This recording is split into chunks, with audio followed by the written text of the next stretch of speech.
All right, we are back with another Prize Picks video. Going to be talking NBA in this one. Got a decent amount of games, so should be a decent amount of value on the board. And ultimately, I'm going to bring you guys 5 picks, order them chronologically like I always do. But before that, I always want to say subscribe if you are new to the channel. We rip out daily content. Every day is NBA for us. And of course, when we have football, like Thursday Night Football tomorrow, we'll be bringing out videos for that as well. But yeah, just continuing to grow, almost at 3K subscribers. So if you're new, definitely go ahead, hit that subscribe button with the confidence that you're going to get daily content like this. Also, leave a like in the video and comment down below if you like one of these picks, don't like one of these picks, or what you're taking tonight. I'd like to conversate with you guys in the comments. But for our video picks from last time, ended up going with a push. We went 3 for 5. So we had Zion push, and that was a blowout game. And Zion came back into the game for about a minute in the third quarter. Luckily he didn't play the fourth quarter, but ended up coming in for like literally the last minute of the fourth quarter or third quarter and grabbed the rebound and dish an assist like pretty much at the buzzer of the third quarter. So this was a close one, but ended up pushing for us. Claxton didn't really even get close in that matchup against Orlando. Michael Porter just had a tough game. He was playing really well, kind of due for a bad game, and another Clippers loss. So, other people stepped up. Jokic was going crazy at the beginning of the game. I actually don't know what he ended with, but Porter, had an off game. That just happens. Murray crushed his fantasy score. This probably looked like a quotation marks bad bet if you were someone that just looks at like the past 5 games or what he's done this season. But with no Trey Young, we knew we had to attack that spot for him. And he crushed that line. Shea was the taco, just got over for us. So a lot of people are happy about that one. And then Isaiah Stewart with no Jalen Duren. Marvin Bagley actually got the biggest boost. He had like 22 and 12 or something. So didn't really expect that from Bagley, but something to look forward to if Duren sits again. Something to look at. But yeah, Isaiah Stewart just didn't do as much as we thought he would. But let's jump into the board today. Again, a whole bunch of games, so should be a decent amount of value. Also later in the day, so should be able to attack like most of the board here. Gonna go chronologically like I typically do. So gonna start off here. It just happens to be my least favorite play of the day, just because it's a turnovers line and it's more of a push potential with going over here, and it's 4 turnovers. So I like this play. Looking at this, he's gone over this in what two of the 5 games. One of those is a push, but I see Kyrie Irving potentially being questionable in this game. If we look at RotoWire real quick, we can see I think he's expected to play, but that questionable tag like gives it just a little bit more of a boost. If I can find the Mavericks. They're here. Yeah, it looks like Kyrie's a game time decision, but a true game time decision. If we look just into analysis, yeah, just questionable for today. So if he doesn't play, that's big for usage in terms of Luka just having the ball even a little bit more than he always does. So that's just something to look at. Let's go into Luka's page on Outlier real quick, if we can find him. Luka, we're going to his turnovers. They have it here at minus 150 to go over the 3.5 line.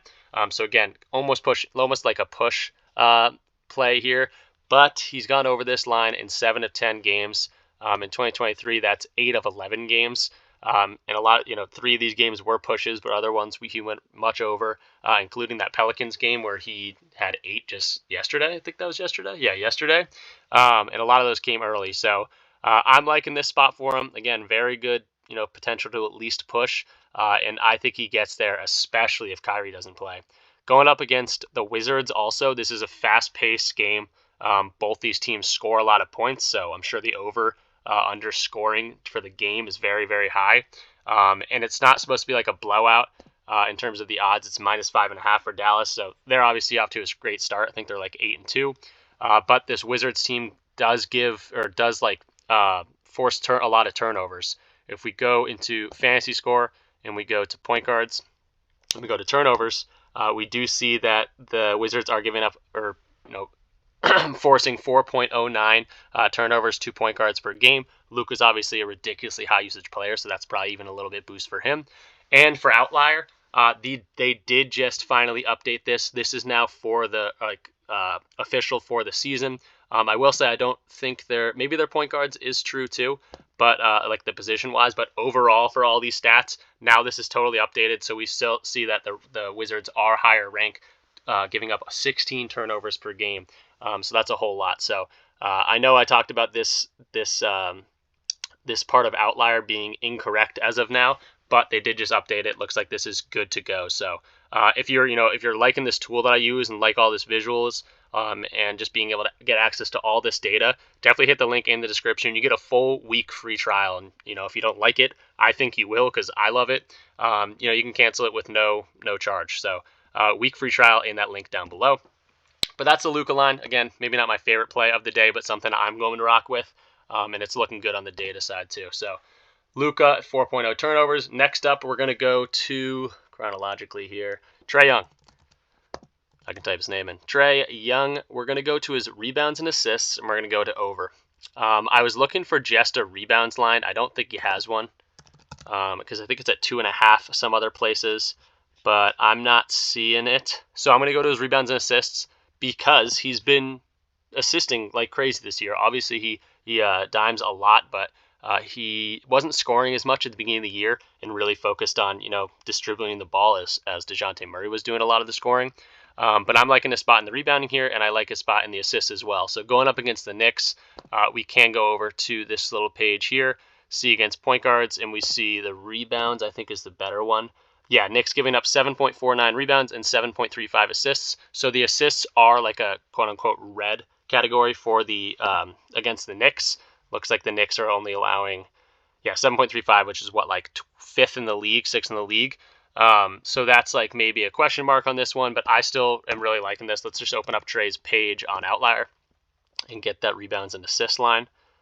We'll just go into his page. Get that rebounds and assist line right here. It's a minus 137 to go over at 11.5. We do have it at 12, but again, he's kind of crushed this line. And again, if we have it at 12, only one of these is a push. So I think, I like the matchup here. In terms of injuries, no one crazy could be injured and being out here. And we did see them go up against the Knicks early in the year, and he had 15. He had 12 dimes against them and 3 boards. So I think we've seen a solid matchup in terms of recency. Doesn't always play super well against these guys, but did hit it in the game previously in the year and has crushed this line a lot of 2023. So Trey Young over 12.0. Rebounds and assists. You might be able to get this on Outlier at Underdog at 11.5 as well. So keep an eye out for that. But yep, these two are they are the first chronological ones, but they might be like the weaker plays of the day. But I'm still riding with them for sure. And then next up, we're going to go to Paolo Banchero. If I can find him, spell his name right. And I'm going to go to the 12.5 rebounds and assists. This one's I'm actually going to go under on. This was another one I think I was looking for his rebounds specific line or something like that, but they didn't have the combo or something that I liked. But I'm really liking this one. Found it on Outlier here.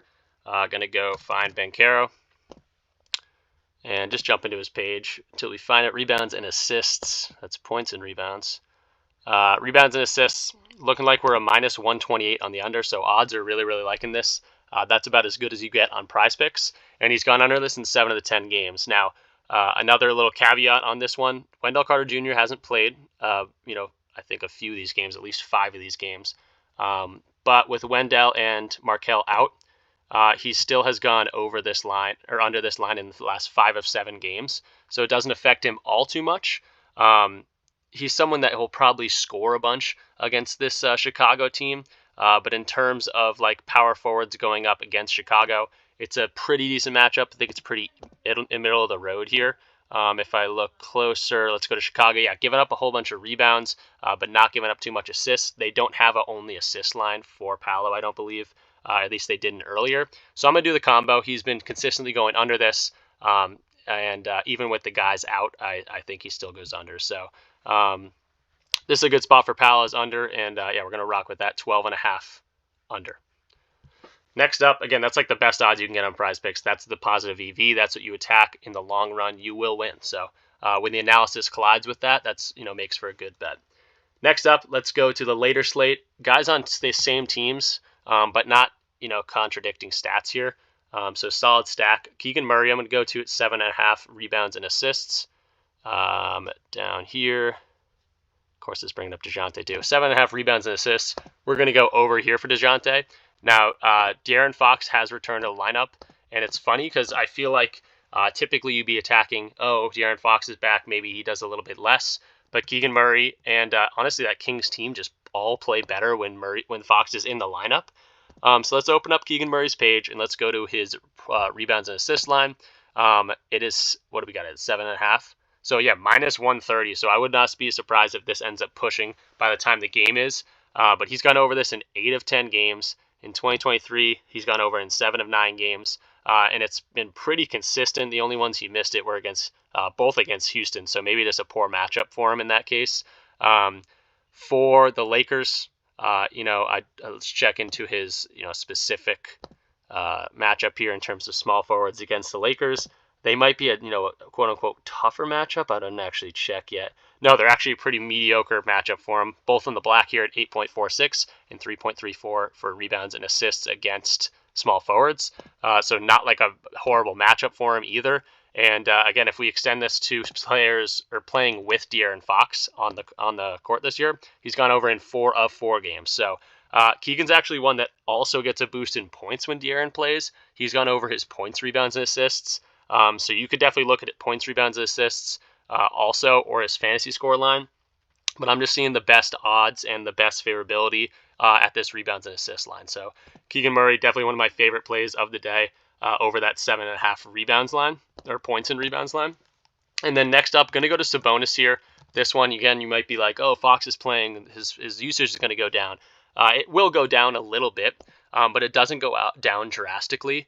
Let's see if I have the King still pulled up. Yeah, so here on RotoWire, you get like 50% of these games free, and then if you log in or like use their actual subscription, it's like $8 a month or something. It's not even that expensive at all.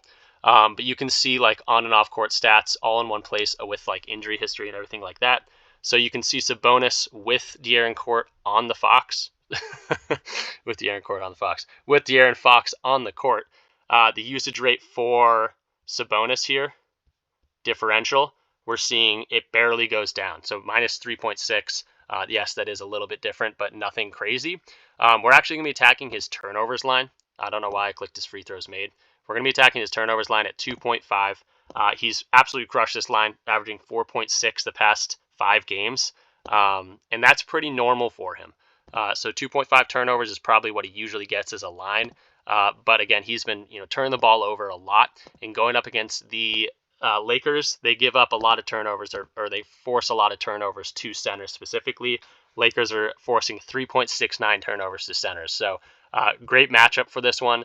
And let's open up Sabonis' Outlier page real quick and check out his turnovers page. So let's get Sabonis. Turnovers will be all the way over here.